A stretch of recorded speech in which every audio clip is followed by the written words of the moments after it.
नमस्कार, मैं रिद्धि और आप देख रहे हैं वॉइस ऑफ हरियाणा। अक्टूबर 2020 में हुए निकिता हत्याकांड के मामले में सर्व समाज के लोगों ने सेक्टर 8 स्थित महाराणा प्रताप भवन में एक महापंचायत का आयोजन किया, जिसमें परिवार और लोगों ने सरकार पर निकिता मामले में लापरवाही बरतने का आरोप लगाया। इस महापंचायत में 51 लोगों की कमेटी का भी गठन किया, जो आगामी रूपरेखा को तैयार करेगी और निकिता के परिवार को न्याय दिलाने में मदद करेगी। आइए देखते हैं वॉइस ऑफ हरियाणा की खास रिपोर्ट। दिखाई दे रहा नज़ारा सेक्टर 8 के महाराणा प्रताप भवन का है, जहां सर्व समाज के लोग निकिता तोमर हत्याकांड मामले में पंचायत का आयोजन कर रहे हैं। निकिता हत्याकांड के समय मामले को ठंडा करने के लिए सरकार ने जो पीड़िता परिवार से वादा किया था, पंडित परिवार का आरोप है उनमें से किसी भी मांग को सरकार ने पूरा नहीं किया। उसी को लेकर आज महापंचायत का आयोजन किया गया। महापंचायत के बाद पूर्व मुख्य संसदीय सचिव व भाजपा नेत्री शारदा राठौर की माने तो हरियाणा सरकार ने निकिता मामले में बहुत लापरवाही बरती है। उस समय तो सरकार ने निकिता मामले को ठंडा करने के लिए परिवार के लोगों से वादे कर लिए थे, लेकिन अब सरकार उस सारी बातों को भूल गई है।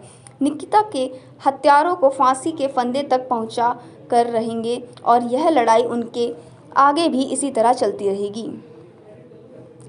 महापंचायत की अध्यक्षता कर रहे निमिका गांव के सरपंच महिलपाल आर्य की माने तो निकिता के परिवार को न्याय दिलाने के लिए सर्व समाज के लोग आज यहां एकजुट हुए हैं और हर हालत में 5 मांगे सभी समाज के लोगों ने मानी है तथा 51 लोगों की कमेटी बनाई है। आज न्याय मंच का निर्माण करके निकिता बेटी को न्याय दिलाने के लिए 51 आदमियों की कमेटी बनाई गई और जिसमें जो एजेंडा हमने रखा कि एक तो परिवार को आर्थिक मदद मिलनी चाहिए, एक न्यायिक प्रक्रिया बहुत तेज़ी और सख्ती के साथ लागू की जाए। तीसरा, सरकार के माध्यम से परिवार को जो सिक्योरिटी है वो पूरी तरह से मिलनी चाहिए। और चौथा ये था कि जो बेटी है उसके नाम पे जो कॉलेज है उस कॉलेज का नाम रखा जाए।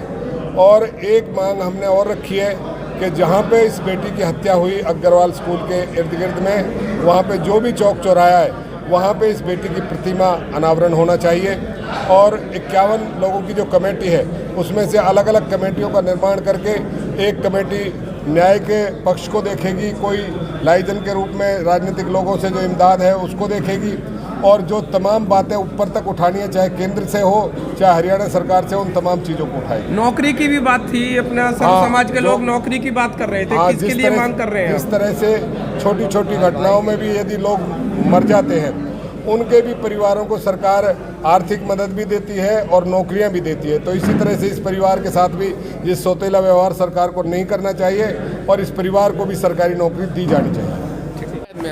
देखिए, आज एक महापंचायत बुलाई गई थी क्योंकि जो हमारा एजेंडा था निकिता की शहादत को लेकर कि कम से कम परिवार में एक नौकरी मिले, परिवार को आर्थिक सहायता मिले, निकिता तोमर के नाम पर कॉलेज का नाम रखा जाए, परिवार की सुरक्षा की जिम्मेदारी सरकार ले और दोषियों को फांसी हो, ये हमारा एजेंडा था। तो इस एजेंडा को लेकर आज मीटिंग हुई है और यहाँ पंचायत ने फैसला किया है कि 51 आदमियों की कमेटी गठित की जाएगी, जो सरकारी नुमाइंदों से, सरकारी तंत्र से जो मुलाकात करेगी और अपनी इन मांगों को मनवाने का प्रयास करेंगे। क्योंकि उस वक्त तो सभी नेताओं ने, मंत्रियों ने, सभी ने बोल दिया था कि हम मदद करेंगे, आर्थिक सहायता की भी बात कही थी और बाकी हमारी मांगे मानने की भी बात कही थी, लेकिन अब सभी लोग भूल गए हैं और सरकार ने इसको